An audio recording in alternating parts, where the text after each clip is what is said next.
Hello, good morning friends. आप सभी का मेरे यूट्यूब चैनल एजुकेशन टॉक में स्वागत है। आप सभी मेरे जो भी आगे के जो वीडियोस है उसमें शिक्षा का आनंद अच्छी तरह से ले रहे होंगे।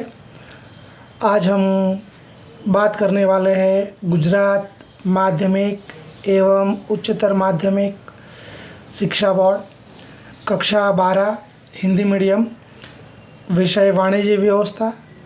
उसके अंदर चैप्टर नंबर 3 आयोजन।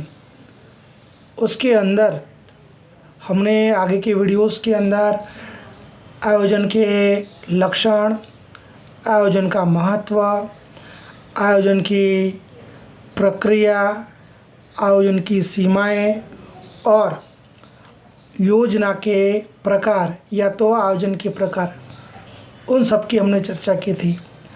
आज हम बात करने वाले हैं इस चैप्टर के आखिरी टॉपिक के बारे में, जिसका नाम है आयोजन के घटक।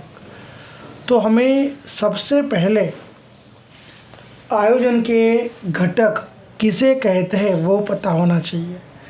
तो हम सबसे पहले आयोजन के घटक की परिभाषा पढ़ेंगे या अर्थ पढ़ेंगे। आयोजन को एक बौद्धिक प्रक्रिया कहा जाता है। आयोजन तैयार करते समय बहुत सी छोटी छोटी योजनाएं और कार्यक्रम निश्चित करके आयोजन किया जाता है। इसे आयोजन के घटक कहते हैं। रिपीट करते हैं, आयोजन तैयार करते समय बहुत सी छोटी छोटी योजनाएं और कार्यक्रम निश्चित किए जाते हैं, जिसे आयोजन के घटक के नाम से जाना जाता है। इसी बात को हम उदाहरण के द्वारा समझते हैं। जैसे कि हम सब जानते हैं, अगर हम व्यावसायिक इकाई का अंदाज पत्र बनाना चाहते हैं तो सबसे पहले हमें प्रत्येक विभाग का अंदाज पत्र बनाना पड़ता है। उसके बाद उस पर चर्चा विचारणा करने के बाद ही हम इकाई का मुख्य अंदाज पत्र बना सकते हैं। तो हमने आयोजन के घटक किसे कहते हैं, उसकी परिभाषा या उसका अर्थ देखा और उसको हमने एक उदाहरण के द्वारा समझने का प्रयत्न किया। अब हम आयोजन के घटक के बारे में चर्चा करने वाले हैं। आयोजन का सबसे पहला जो घटक है, जिसका नाम है उद्देश्य। तो उद्देश्य किसे कहते हैं वो हमें पता होना चाहिए। तो उद्देश्य अर्थात व्यवसाय इकाई स्वयं क्या प्राप्त करना चाहती है उसकी स्पष्टता करना, उसे उद्देश्य कहते हैं। सबसे पहले हमें उद्देश्य निश्चित करना पड़ता है और हमने जो उद्देश्य निश्चित किया है उसी उद्देश्य को पूर्ण करना यह व्यावसायिक इकाई का मुख्य लक्ष्य माना जाता है। जब हम उद्देश्य तय करते हैं या लक्ष्य तय करते हैं तो उद्देश्य तय करते वक्त इकाई को प्रभावित करने वाले, चाहे आंतरिक तत्व हो चाहे बाह्य तत्व हो, इकाई को प्रभावित करने वाले आंतरिक और बाह्य तत्वों को हमें ध्यान में रखना पड़ता है। आंतरिक और बाह्य तत्वों को ध्यान में रखकर ही हमें व्यावसायिक इकाई का उद्देश्य निर्धारित करना पड़ता है। हम जो भी उद्देश्य निर्धारित करते हैं वे उद्देश्य हम उसे प्राप्त कर सके, हम उसे सिद्ध कर सके, ऐसे व्यवहारिक होने चाहिए, वास्तविक होने चाहिए।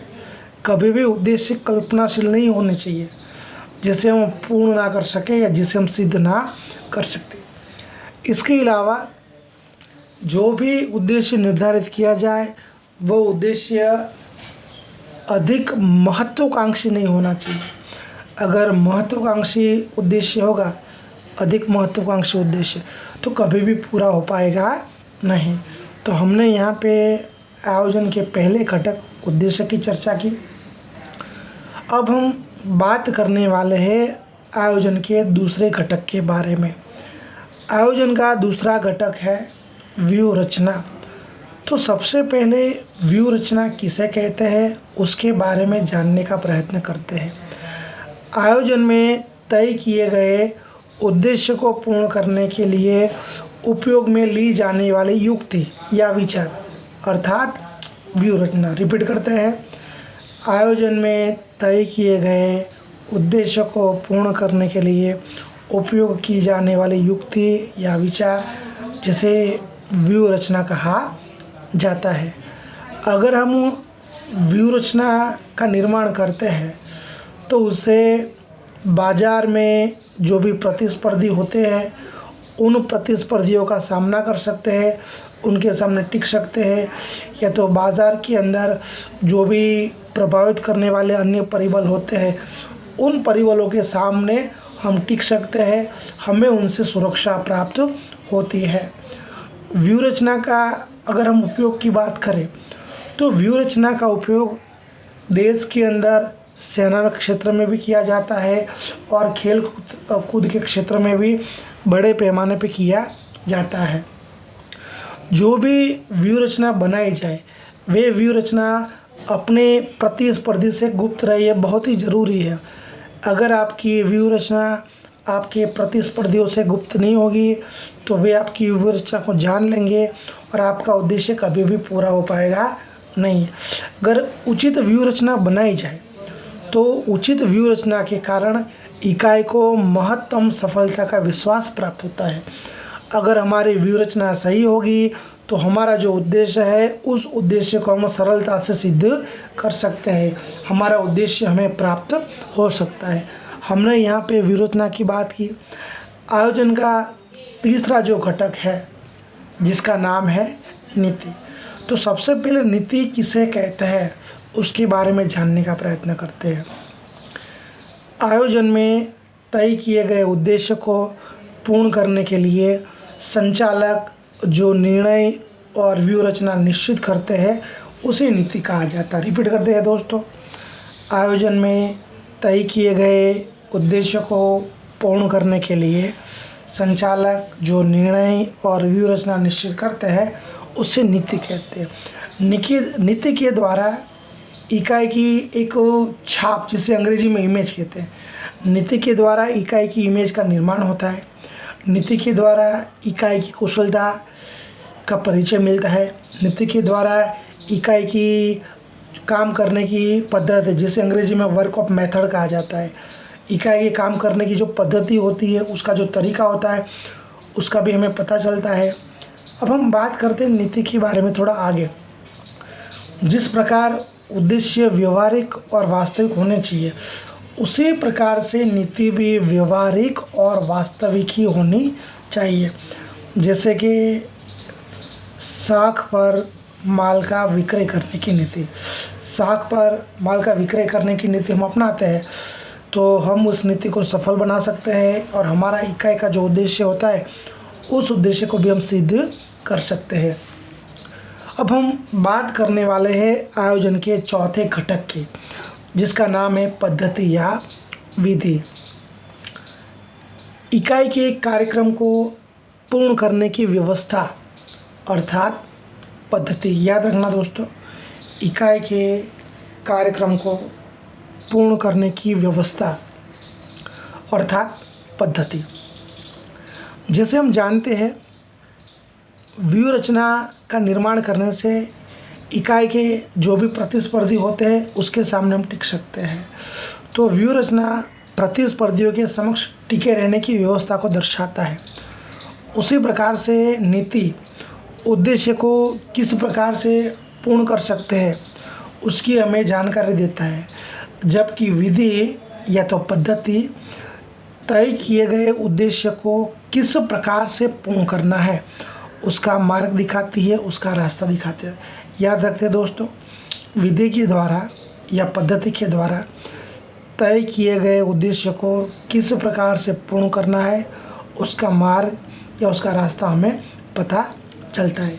इसी बात को हम एक उदाहरण के द्वारा समझने का प्रयत्न करते है। इकाई के तिमाही विक्रय के आंकड़े प्राप्त कर कर हम वार्षिक विक्रय के उद्देश्य को पूर्ण करने का प्रयत्न करते हैं। तो ऐसा करने से सफलता के चांसेस बढ़ जाते हैं। ये बात तो सही है। इकाई के अंदर 3 महीने में जो मुनाफा होता है, तो उस मुनाफे या तो 3 महीने में जो भी हम बिक्री करते हैं उसके जो आंकड़े होते हैं, उस आंकड़ों के आधार पे हमारा वार्षिक बिक्री करने का उद्देश्य होता है या तो वार्षिक उत्पादन करने का उद्देश्य होता है। उस उद्देश्य को हम सरलता से पूर्ण कर सकते हैं और ये पद्धति बनाने से सफलता के चांसेस भी बढ़ जाते हैं। संक्षिप्त में कहें तो विधि यानी कोई प्रवृत्ति किस प्रकार से करनी है उसके लिए बनाए गए उचित रीति या तो व्यवस्था। हमने आयोजन के 4 घटकों की बात की। अब हम आयोजन के 5वें घटक की बात करने वाले हैं, जिसका नाम है नियम। हम नियम की चर्चा करेंगे। आयोजन में निश्चित किए गए कार्यक्रम को पूर्ण करने के लिए नियम बहुत ही आवश्यक है। आयोजन के अंदर जो भी हम कार्यक्रम निश्चित करते हैं, उन कार्यक्रमों को पूर्ण करने के लिए नियम बनाना आवश्यक है। नियम के द्वारा ही हम उन सभी कार्यक्रमों को पूर्ण कर सकते हैं। नियम विधि को निश्चित करते हैं, हमें विधि की स्पष्ट जानकारी देते हैं। इकाई के अंदर जो भी निश्चित कार्यक्रम होते हैं, उन निश्चित कार्यक्रमों को पूर्ण करने के लिए हमें कुछ कानून बनाने पड़ते हैं, कुछ आचार संहिताएं बनानी पड़ती है, जैसे नियम भी कहते हैं। दोस्तों याद करते हैं, आयोजन में निश्चित किए गए कार्यक्रम को पूर्ण करने के लिए कुछ कानून बनाने पड़ते हैं, कुछ कायदे बनाने पड़ते हैं, कुछ आचार संहिताएं बनानी पड़ती है, जिसे नियम कहते हैं। नियम के द्वारा इकाई के अंदर काम करने वाले कर्मचारियों के अंदर अनुशासित स्थापित होता है, जिसकी वजह से इकाई के अंदर उद्देश्य प्राप्ति का कार्य सरल हो जाता है, निरीक्षण का कार्य भी सरल हो जाता है। नियम को हम एक उदाहरण के द्वारा समझने का प्रयत्न करते हैं। जैसे कि व्यावसायिक इकाई के अंदर कार्य का जो समय होता है, उस समय के दरमियान कर्मचारियों को मोबाइल का उपयोग करना नहीं है, या तो कर्मचारियों को धूम्रपान करना नहीं है। अब समझो कि हमने इकाई के अंदर ये जो नियम बनाया है कि जो वर्किंग आवर होते हैं, कार्य का समय होता है, उस समय के दरमियान कोई कर्मचारी मोबाइल का उपयोग नहीं कर सकता या धूम्रपान नहीं कर सकता। मानो अगर कोई कर्मचारी इन दोनों नियमों को फॉलो नहीं करता, इन दोनों नियमों का पालन नहीं कर सकता, तो उस कर्मचारी को नियम का भंग करने की वजह से उस पर जुर्माना भी लगाया जा सकता है, उस पर सख्त से सख्त कार्यवाही भी की जा सकती है, या तो उसे दंड भी दिया जा सकता है। तो इस प्रकार हमने यहाँ पे नियम की चर्चा की। अब हम आयोजन के 6ठे घटक की बात करने वाले हैं, जिसका नाम है अंदाजपत्र। तो सबसे पहले दोस्तों, अंदाजपत्र किसे कहते हैं वे हमें पता होना चाहिए। तो अंदाजपत्र अर्थात व्यावसायिक इकाई के आय एवं व्यय के अंदाजित आंकड़ों को प्रस्तुत करने वाला पत्रक। रिपीट करते हैं, व्यावसायिक इकाई के आय एवं व्यय से संबंधित अंदाजित आंकड़ों को प्रस्तुत करने वाला पत्रक, उसे हम अंदाजपत्र कहते हैं।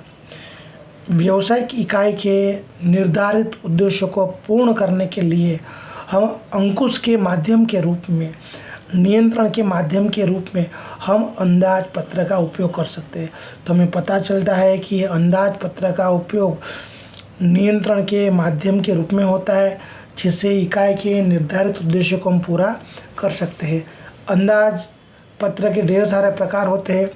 अंदाजपत्र के विविध प्रकार हैं, जैसे कि पूंजी खर्च का अंदाजपत्र, उत्पादन का अंदाजपत्र, उत्पादन खर्च का अंदाजपत्र, विक्रय का अंदाजपत्र और नकद का अंदाजपत्र। परीक्षा में कई कबार 1 नंबर में पूछा जाता है, अंदाजपत्र के नाम लिखिए, तो हमें यहाँ पे लिखना है। अंदाजपत्र के विभिन्न प्रकार हैं, जैसे कि पूंजी खर्च का अंदाजपत्र, उत्पादन का अंदाज पत्र, उत्पादन खर्च का अंदाज पत्र, विक्रय का अंदाज पत्र, नकद का अंदाज पत्र।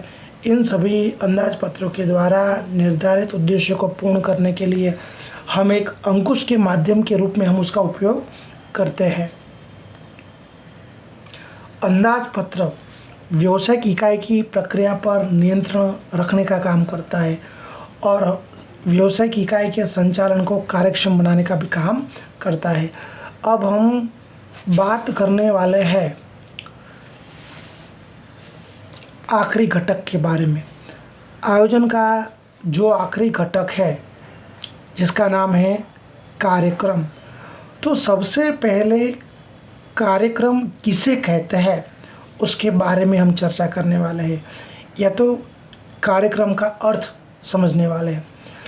व्यावसायिक इकाई के द्वारा किए जाने वाले कार्यों को जो क्रम दिया जाता है उसे कार्यक्रम कहते हैं। रिपीट करते हैं, व्यावसायिक इकाई के द्वारा किए जाने वाले कार्यों को जो क्रम दिया जाता है उसे कार्यक्रम कहा जाता है। कार्यक्रम की भूमिका भी बहुत बड़ी है।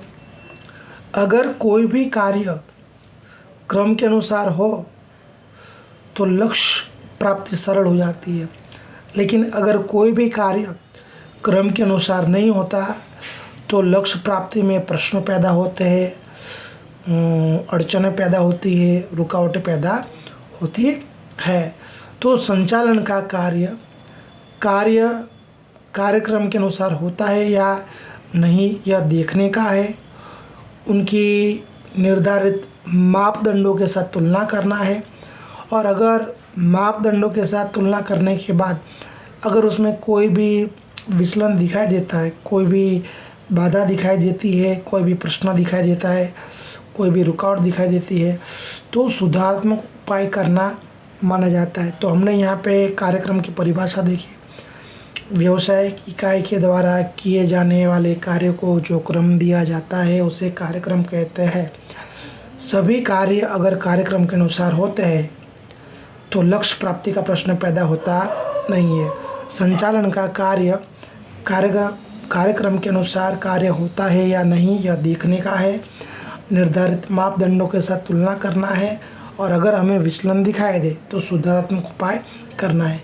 तो इस प्रकार दोस्तों हमने पूरे इस वीडियो के अंदर हमने आयोजन के घटकों की चर्चा की, और इस प्रकार से हमारा चैप्टर नंबर 3 आयोजन यहाँ पे कंप्लीट होता है। अगर आपको ये हमारा वीडियो पसंद आए, ज़्यादा से ज़्यादा उसे लाइक कीजिए, ज़्यादा से ज़्यादा आप अपने फ्रेंड सर्कल में उसे शेयर कीजिए, और ज़्यादा से ज़्यादा आप हमारा ये जो यूट्यूब चैनल है जिसका उद्देश्य केवल और केवल बच्चों को शिक्षा देना है, उसे ज़्यादा से ज़्यादा आप अपने ग्रुप सर्कल में सब्सक्राइब करवाने का प्रयत्न कीजिए।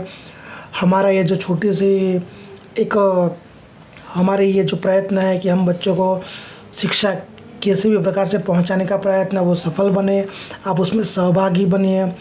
आप बच्चों तक ज़्यादा से ज़्यादा उसे ग्रुप शेयरिंग कीजिए, ज़्यादा से ज़्यादा शिक्षा बांटने का प्रयत्न कीजिए। अब हम आगे की वीडियो में कोई नए चैप्टर के साथ फिर से उपस्थित होंगे। तब तक जय हिंद, जय भारत, वंदे मातरम। धन्यवाद। अस्तु।